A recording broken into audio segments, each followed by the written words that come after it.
Yeah. Sometimes also, sir, you see this, because today the topic is mainly on this thing, uh, this Bunya issue or Taranga issue cause some problem.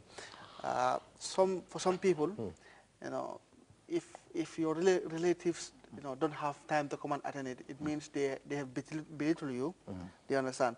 And it can cause family problems within family. So does it worth it to create problem for other people because they don't have time to attend your bunya? Yeah, you say you doesn't watch it, even though it's a tradition of Muslims that when you are invited, not even relative, but when a neighbor invites you to a Teranga or Bunya ceremony, go. And like some of the fuqaha of Maliki and in other schools of thought would say that if you are doing a nafila fasting, if you are fasting, if you are observing a non-obligatory fasting, and you are invited to such a ceremony by a relative or by a friend or by a neighbor, you are allowed to break your fast in order to sort of to associate with him or with her.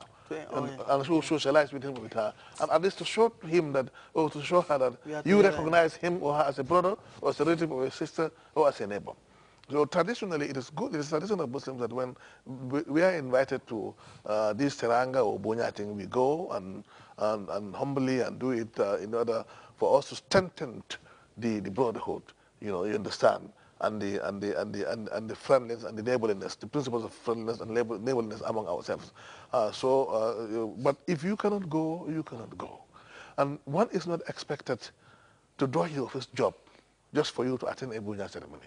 You're supposed to lecture in the university because you have classes, or you're supposed to go to office to work, or you're supposed to come to the television to go to work, but you go and abandon this contractual obligation just to attend to a ceremony which is not mandatory, which is not even it's just a social practice, and that also does not worth it. And people have to understand. Sometimes you see people even creating, fabricating excuses and stories which do not exist, just for them to be away from the workplace or the work environment.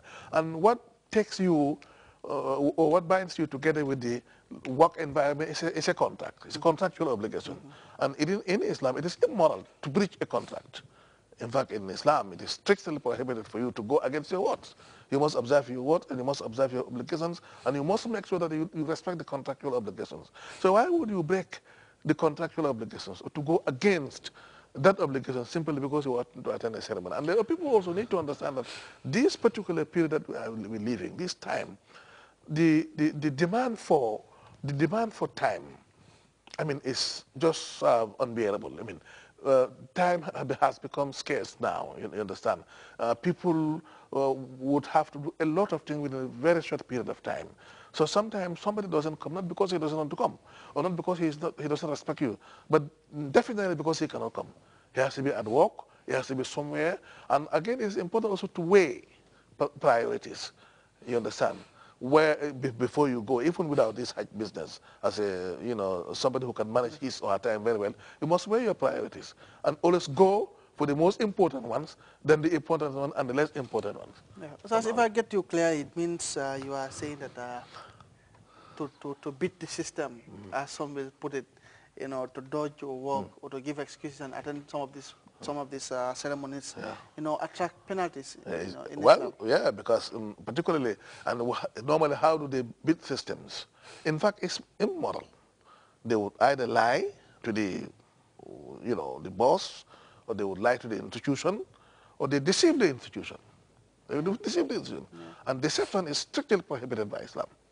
So some of the moral issues that Islam will take very, very seriously. You don't have to. I mean, and if somebody has the habit of deceiving others, particularly with those that bound together by a contractual obligation, I mean, this can bring serious consequences, particularly in the hereafter. So it is against the teaching of Islam to beat a system. Okay.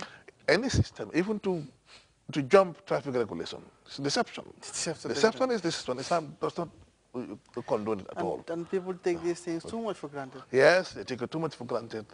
Particularly if you are in a leadership or responsibility position, you get all sorts of excuses, and you know that some of them, the moment they come to you, you know that these people are simply lying. They're just lying in order for them to get certain things done. But it is against the teaching of Islam. Okay. Yeah. Okay, Ustaz, thank you very much. Dear viewers, as you may understand, this is a foreign program where you can call and ask questions pertaining to what we are discussing and what we have been discussing previously. Now, what we do is we're going for a short break, inshallah. When we come back, Ikra continues.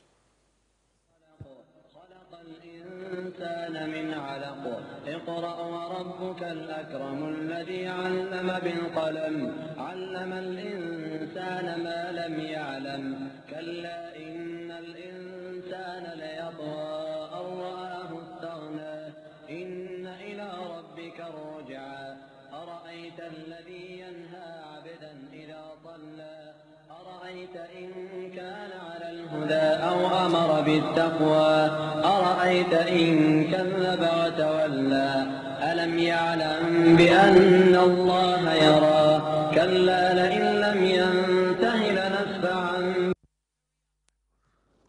الحمد لله رب العالمين والعاقبة للمتقين والصلاة والسلام على المبعوث رحمة للعالمين.